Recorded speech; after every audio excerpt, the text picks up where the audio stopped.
Systemic racism in sport is alive and well, and the resistance towards change just as strong. That's the subject of a new book co-authored by former anti-apartheid activist Peter Hain and former cricket administrator Andre Odendaal. eNCA's Justin Ford has more.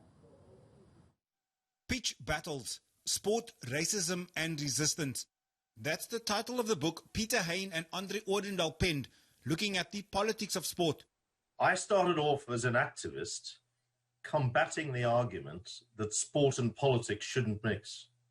And my argument always was apartheid infested its sports system uniquely with politics in a way that no other system in the country did.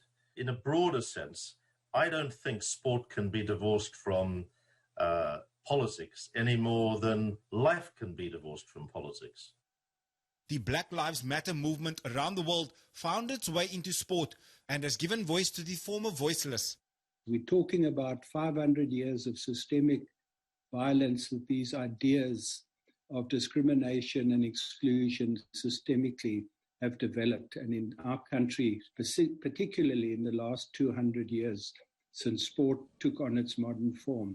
So it's a good time in new languages and new contexts with young people asking questions to revisit where we are and what we can learn from these struggles that went before, because we mustn't reinvent the wheel, but learn from the past. The recent decision by Cricket South Africa not to take the knee in the series against England has raised some eyebrows.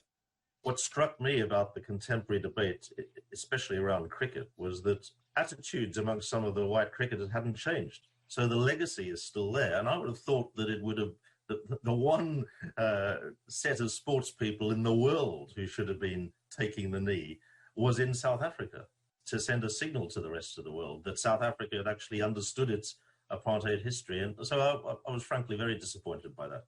The two authors are convinced that change in sport will only be effective if open communication takes place with the understanding of the injustices of the past. Justin Ford, Cape Town.